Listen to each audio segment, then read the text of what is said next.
At Service Logic, we believe the future of the skilled trades lies in training and development. And that's why we created The Edge, a platform dedicated to empowering our greatest assets, our people. From hands-on training to leadership development, Edge is where technicians grow their skills, expand their opportunities, and build lasting careers. Because when people succeed, our companies, our customers, and our industry thrive. This is The Edge. This is the future of the skilled trades.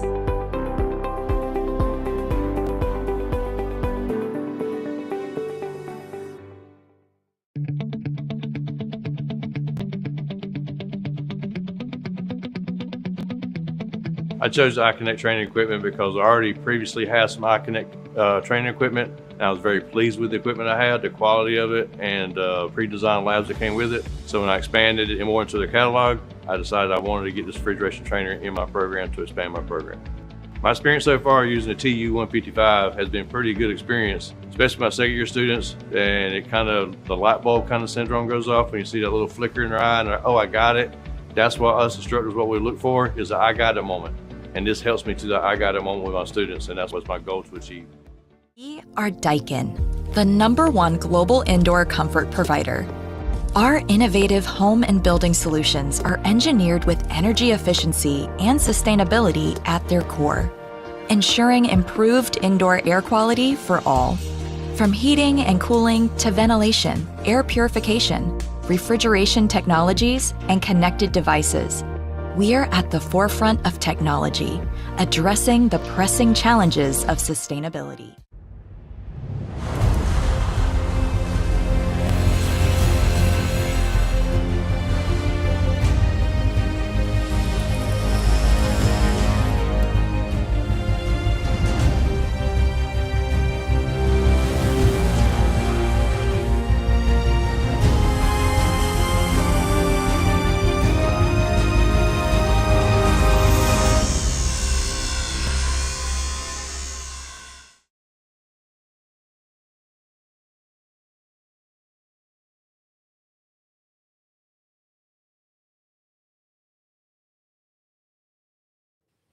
Hello, everyone. Thank you so much for joining us once again on Did You Know, the ESCO HVAC Show.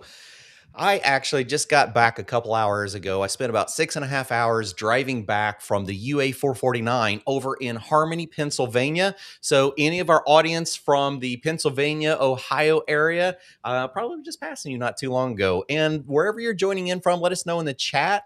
We'd love to know, how large our community is growing. I'm back home here in Brownsburg, Indiana, but not for long. We actually had a accepted offer on a house, and we'll be putting ours on the market in the next few weeks. So I'll be moving down the road, about a half hour, 45 minutes or so southwest of here.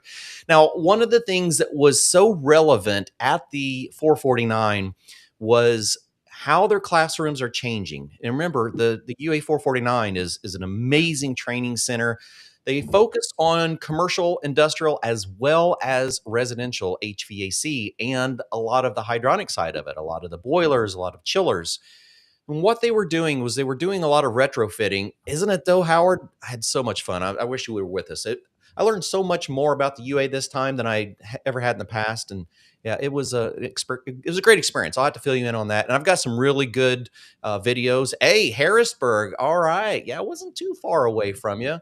Paul joining us from South Jersey. Hey, Kendrick, what's going on, my friend?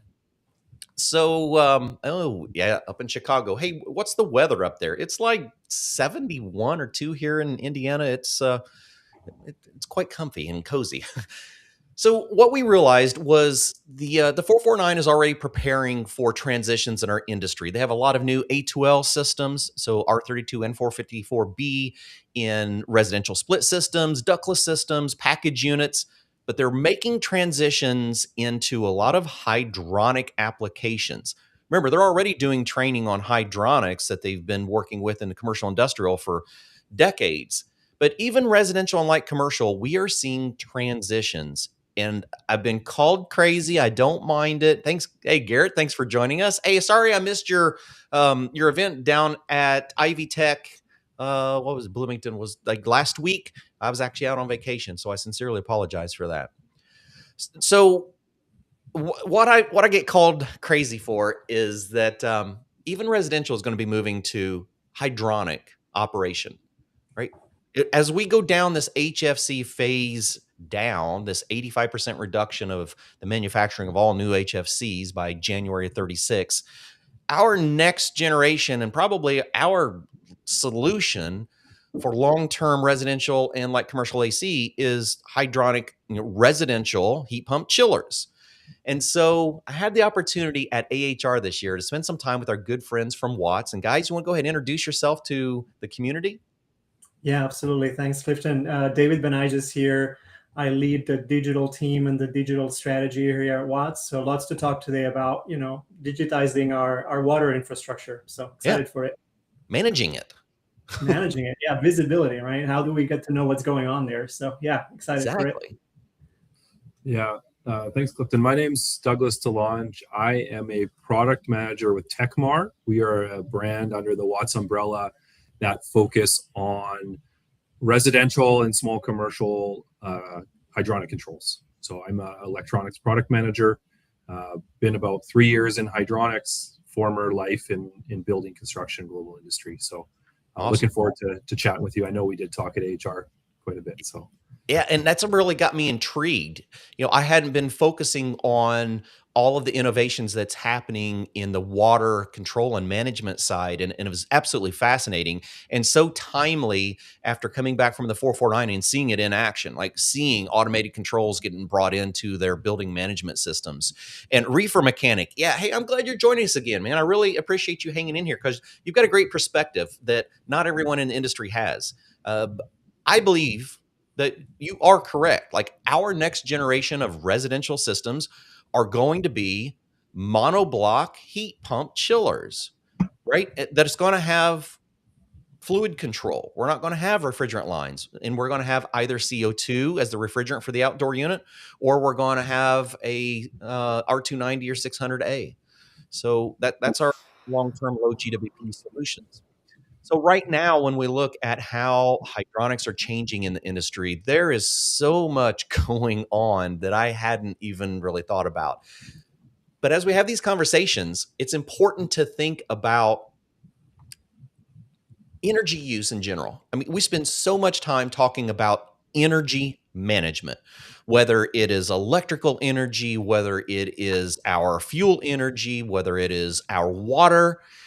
And as we continue, especially developing high efficiency buildings like data centers that use Mongo amounts of fluid control, everything is changing. And so let's spend a little bit of time today talking about hydronics, where we are today, maybe even where we were, but talk about where we're going so that all of our schools, all of our contractors that are joining us can see that we're in a quickly evolving landscape, whatever aspect of the industry you're involved in. Should we get started? I think we should. Let's do it. And by the way, I don't see the controls on the slide. I don't know, Douglas, if you see them or. Hover over the top of it. It should be at the top. And let me double check to make sure I got controls for everybody. Oh, there's where. That was my fault. I'm so sorry about that. There we go. All right, got it now. Perfect. Yeah. Awesome. Great. Well, great to see everyone. I love this platform. Love hearing from everyone. What are you thinking? Are we triggering any thoughts, any questions? So please keep engaging us. We can keep this pretty lively. And we're excited to share all the stuff we're working on, how we see it come to life, the action that we see in the market, and the benefits that we see we're delivering to so many buildings and users out there. So with that, we'll get started. And Clifton was alluding to it already. Things have changed and are changing pretty quickly. At Watts, if I can step back for a minute, we think about the world of water, plumbing, water solutions, right? Hydronics is one part of that, but we've got a much broader spectrum here around water. And one thing, as I got to know this industry a lot better over the last few years, one of the questions is, how many of our building users are actively thinking about their water systems? Right. And while I'd love that answer to be a lot, everyone's thinking about water. The answer is nobody wants to think about water if they don't have to, right? They don't want to think about what's going on, what's not working until it hits, right? Until something goes wrong, and then users, tenants, whoever is in the building starts to get affected, right, by those things. And that's where we come in, and that's the big revelation we've had over the last 5-6 years. How can we flip that on its head? How can we proactively look at what's going on in those systems? You talked about CO2, energy efficiency, comfort in the building for users. How can we make that a proactive behavior the same way pretty much that other things have happened within the building, right? Think about IT, think about lighting, think about access control. Why would water be any different, right? And we don't want that to be different. It's a resource that's becoming scarcer, as we go. We want to make sure that it's top of mind for all of us and that we have the capability to properly manage it and get the value that we need out of it. And that is a very broad topic, right? We think about hydronics. We can talk about leak detection and leak protection in the building. How many of you in the audience have had a leak issue, whether in your home or in the building that you're in? What kind of damage, what kind of impact has that had, right? And how often did that go unnoticed until somebody raised their hand or something appeared somewhere, right? So we want to move towards this proactive management of the resource.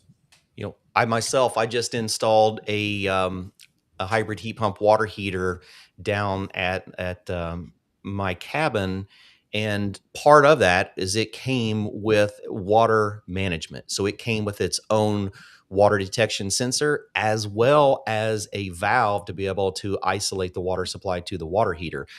And so, even in that residential application, that's relatively new for us. And so part of having this conversation is helping people understand that it's changing in every aspect of our landscape, including these residential products. It really is. And what used to be a, one size fits all solution now has become this sort of ecosystem of different, parts of the solution. Do you want to shut off the water automatically or do you not? Yeah. Do you want certain control items to be triggered automatically or do you not, right? So the key here is how do we come up with the right solutions and the right tools for those things to happen, right? Makes sense. That's what we're excited to talk about today. Obviously, all of this sits at the sort of crossroads of multiple trends that we're seeing in the market, right? We're seeing electrification driving a big change in behavior, a big change in the systems that get installed. That's why we're here today to talk about heat pumps. We're also seeing a big trend of users, whether you're a facilities manager or you are a homeowner or you are sort of a maintenance person that takes care of a bunch of sites. Everyone wants to have more visibility, more control remotely if possible, right? You want to be able to go on vacation. You want to be able to know what's going on, what changed, and what needs to be done, right? So exactly. At the center, and then we have a lot of pressure on owners, on buildings, on continuing to drive efficiency and sustainability. So many of our customers come to us and we've put all these goals forward. We've said, to the outside world, all the things we want to achieve. Now we're in a bit of a pinch here to figure out what do we do to get there, right? So all of those things point in the same direction, and you see it very nicely represented here with this wonderful Techmar control on the bottom right that we're going to get to talk to about today, and the works with Nexa. How do we provide to existing systems as a retrofit, to newer systems if we want to? How do we provide a solution that sits on top and gives you all that visibility, control, and peace of mind? And how do we do that in a digital world that we live in today? People are navigating things through their phones. Everything. People want, accessibility. So how do we get to do all of that at the touch of your hands, right? So that's where we want to go with it.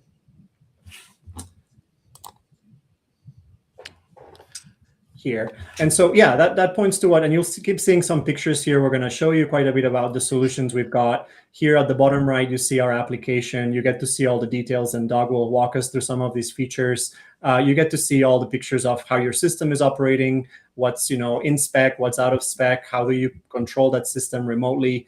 But we can go much further beyond that. So given the old mindset was, let's fix it when it breaks, we see a lot of these properties, a lot of these users now wanting to monitor, adjust things as they go. And that means everything from your existing water meter. You want to know how much water you're using on a live basis, or maybe pinpointing if you've got any leaks down the system, whether by measuring the presence of water, or you want to measure water usage down the pipes. Instead of installing new meters, you can do that by clamping on some of these fancy ultrasonic water meters around your pipes, right? So the name of the game here is versatility and modularity, and how we enable all of those use cases. With the Nexa platform that we're sharing with you all today, that's basically possible. All those things are possible in one single platform with one single interface. And the goal here is to give those operators in the building, those users in the building, maximum convenience, right? You want to see all those things together.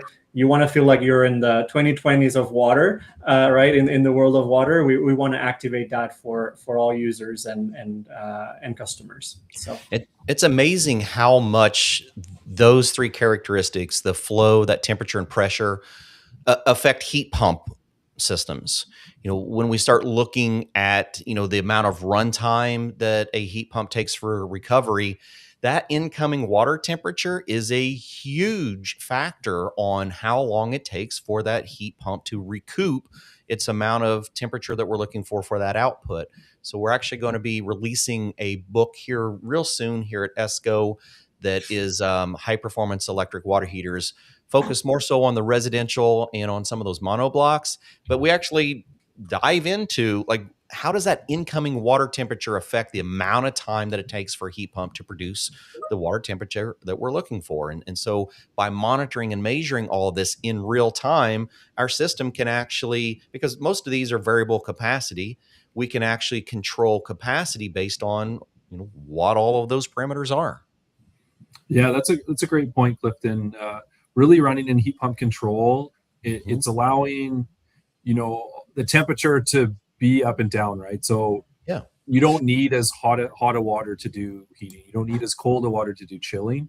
But you need to understand the temperature at different points in that system to be able to, make the space comfortable, right? You're not going to be able to do that without all of these data points and that like real-time control you have with the controls. Yeah, you get places like New York that is really heavy on the electrification, degasification. We're moving into heat pump chillers for large residential complexes and commercial complexes that their only solution is using hydronic heat pumps. That's it. We have, so our new heat pump control, we launched it in October, and traditionally we're a lot more residentially focused, bigger residential homes, mega mansions and the such, but we are running a pilot in the Northeast right now with the utility company they have two, I don't know how big they're, giant heat pump chillers on the roof, the existing boiler plant, and then controlling the water loop that way. And that's a retrofit, right? They're using the existing piping from the boiler, they're adding cooling, and this cooling is becoming a lot more codified, right? I think New York City's looking at it potentially, making cooling required for all apartments, which is a massive. Right? Yeah.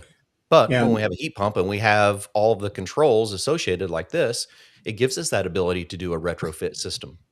Absolutely. And these systems, are so sensitive and need to operate within certain boundaries. Having all that ability to monitor things in real time and adjust things as you go is really a huge benefit, right, to both efficiency and then to the users in the building. So it's the combination of those things, right? The new technology and then the ability to properly control it and monitor it remotely. So, and maybe just again to zoom out a little bit, we talked to a lot of our users in different buildings, whether it's multifamily, commercial, single family, residential. When you look at water, you typically start, by zooming into one specific area, right? Here we're talking about controls of heat pumps in certain kinds of buildings. The likely story here is a lot of those buildings end up needing other kind of support in their water systems, and that's been a big learning for us. Water infrastructure is really unique to each kind of building, each kind of region in the country. And so we always end up talking about the three themes that you see here on the page. We can save, protect, or optimize or manage. On the save side, there is no better data point. We actually had a big webinar yesterday about this at Watts around measuring flow and understanding water usage. One thing is what you get from your utility, once a month, and the bill. That's usually very much backward looking, right, and reactive. We love the proactive nature of water usage monitoring and what that tells us about what's happening in the building. The second one is the protect area, leak protection, leak detection, a big topic across geographies, verticals, and you can get to it through many different technologies. I wonder if there's anyone in the audience, who's currently thinking about or executing or planning a leak protection project. It's something that we see more and more as a prevalent topic across the industry. And then optimization, it's kind of the area we're diving in today, right? You've got systems installed in your building. They all operate within some certain specs around temperature and pressure. How do we make sure we provide the right inputs on what those performances are, and how can we optimize them right as we go?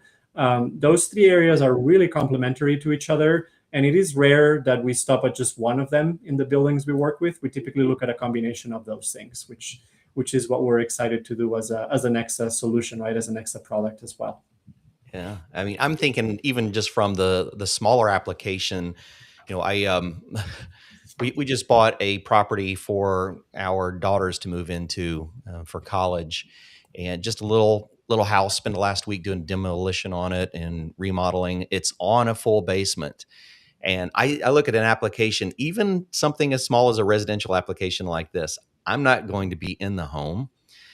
It would really be ideal to be able to monitor any potential leaks in the basement of this, because I Yeah. just finished replacing a whole bunch of floor joists, subfloor, and flooring in the bathroom and in the utility room because of water leaks from older repairs that were never done properly.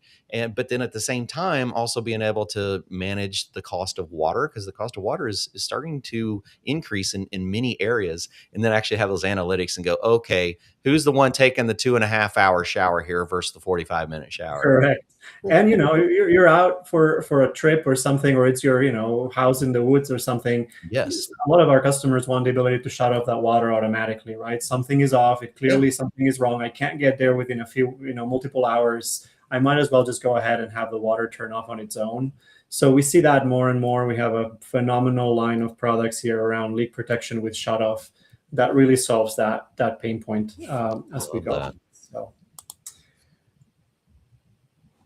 Yeah, and so we talked about convenience and getting all these data points and all this information in one place. So the whole premise of Nexa and what we're doing with Techmar as well on the control side is to get all this data, all this overview in one single platform. You can see here an example on the right-hand side. This is our water usage dashboard. One feature that I really love is that one on the bottom left. It's that Sankey chart for the geeks that know charts. It's one of those fantastic charts that shows you how things are distributed, right? And it's a phenomenal way to see how water usage flows through the building. No pun intended, right? It gives you that quick view of, is anything disproportionate versus what I would expect? And it allows you to immediately benchmark that against, your historical data, which is really, really helpful. Yeah, especially for a building manager, this is super critical information. Yeah, because imagine, right, the main meter gives you that big blue chunk, and it gives your data once a month, looking back probably a couple of weeks, right, of historical data. Yeah. We are now able to tell you real-time data and how that breaks down across the property, upper floors, lower floors, basement, spa, kitchen area, right? You name it. You can deploy this as you want, just to get all that visibility and real-time alerts. That's a question we get a lot as well. Once I know all this information, can I be alerted only when certain things happen based on the history, based on the thresholds, right?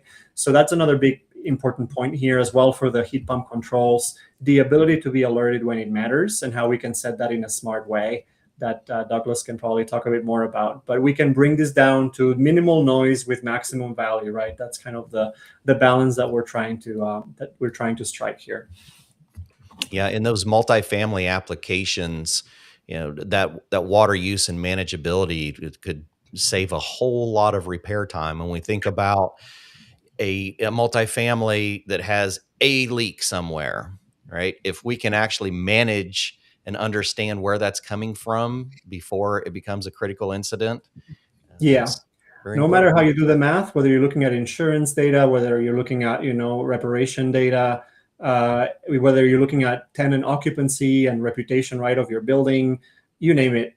Leak protection is a topic that affects everyone from all different angles, right? So you want to get on it, and there are these are very cost efficient ways to tackle that topic. Sure. And an important reason for us to have this conversation, Garrett, I completely get it. So many HVAC programs look at hydronics as, that's plumbers. That's not ours. We don't have to cover that. But that is changing very significantly. And when we look at, how our industry is going to change going forward, hydronics are going to be a significant part of HVAC. Todd, I'm glad you appreciate this, because in those multifamily applications, I've talked to a lot of manufacturers and engineers just in these last few months as to what is our solution for multifamily and for HVAC in particular. And every single one of them says, we got to go hydronic. No matter what, we have to go hydronic. And so when we get to that point where our HVAC is becoming more hydronic, and we are learning the technologies. We are teaching the technicians and students what to be looking for in these environments. Well, now we've got HVAC managed, and we have all of our water managed because we're really working in the same environment. Correct. There's economies of scale there to be had, right? Once you put Yeah. those systems and understand them as a whole with the same tools to monitor and optimize, you can get a lot more value out of that. But it does require, to your point about education and about curriculum, right? It does require understanding what those technologies are, and then making sure you're not overcomplicating things by trying to, select multiple providers and technologies for different systems. The simpler, the better, right? History tells us for users and buildings. Especially when we're implementing software like this, where we're Yeah, actually tracking and managing the products. Yeah, you don't want to overdo it. You don't want to go too complicated. You want simplicity and visibility of everything you can get your hands on. Yeah, So I'm a simple kind of guy. This speaks to me. Yeah. So, the question is why do hydronic system, require a lot better control? So it's not that it's now a new thing that they require a lot better control, right? It's always been the case. It's more shifting into the digital age with the ability to do that. So, in the past, for any type of control system, you would say, okay, let's set the boiler control, the reset control up. We configure it for the coldest day of the year, and that's it. So if you have one side of the building gets hotter because of solar gains or it's south facing, etc., this wasn't really considered, and you'd have some rooms way up here, some rooms way down here, but you kind of ran. You're not optimizing for efficiency. You're not doing anything like that. So once you get into the bigger buildings too, a building is dynamic. It's not static. The control system should be dynamic as well. You're going to have multiple loops serving different zones, different locals, different requirements. Introduction of cooling, as we mentioned before, especially in multifamily, is becoming a great way. We can do this with hydronics, as opposed to, some of the other options are mini splits, one per unit on the outside for just cooling. You still have the boiler system. Those systems can fight each other. There's nothing that integrates it all together. And like I said, it's a dynamic building. The demand is going to change, whether it's sometimes there's people in the building, sometimes there's more people in the building, there's less people. It's the spring, it's the summer, it's the winter. So I don't know. I'm sure everyone's been here to a conference where you're outside in like the foyer, there's windows everywhere, it's nice and warm and comfortable. You go in for a seminar and you have to put your jacket on because it's freezing in that room, right? But it's the same building. You walk 50 feet, right? Mm-hmm. It's hydronics and control of hydronics really allows you to optimize the comfort of the tenant. It allows you to move heat from one part of the building to where it's needed and take heat out of one part of the building where it needs to be cooler, put it somewhere else. This optimizes the efficiency of the building and reduces the energy. And the advanced controls are also optimizing the plants for this, and the chillers and the boilers and the heat pumps. Reducing short cycling. They're optimizing the runtime. They're making sure you can cycle between equipment if you have multiple sources of heat or cooling, so you're not wearing one out 5 years earlier than the other one. So these advanced controls just allow you to have this level of control that can adapt with the dynamicy of a building, right? So in a modern time, we're having labor shortages. We're having less people to be able to do this. We want to be able to do this remotely, and these challenges require these advanced digital solutions that need to adapt as the building adapts and as the building moves throughout the day. A lot of engineers are really struggling right now with how to design our multifamily buildings, in particularly going forward, looking at do we use a heat recovery VRV VRF, or do we look at hydronic? Because our VRV VRF are, they're really going to struggle. We're not going to have good solutions for CO2 or A2L VRV VRF systems because of the amount of refrigerant that would be inside of the building. And so when we look at what is our solution for managing temperature, especially in heat recovery style scenarios, hydronic is perfect. What if I've got an office next to another commercial building? Say it's a bakery, and the offices need the cooling, and the bakery is producing a bunch of heat. Well, we can move our heat from different places with hydronics so much easier than we can with our current, VRV, VRF style systems. And I'm absolutely a proponent of of a heat recovery style VRV or VRF. But when we move into the hydronic side, we simplify it so much because Yeah. we're just moving things where we need for them to flow. Yeah, we're starting to see this a lot. It was done in the past, but water loop systems where you have a chiller in the system or a cooling tower, etc., and you have the boiler plant. You keep the loop at 70 degrees year round, and then you just have heat exchangers to pull in and out and local control. And as you go up and you have space, it's a lot more efficient to move that water around. And it's actually incredibly simple design of a system. It's very easy. It's not complicated. And like more applications like that require control. I think, we'll talk about a bit more, but a lot of the times this is done on, building automation. Mm-hmm. And what we're trying to see here is, there are those buildings where, look, I can't pay $700 a point to get this thing programmed. I don't want to do that.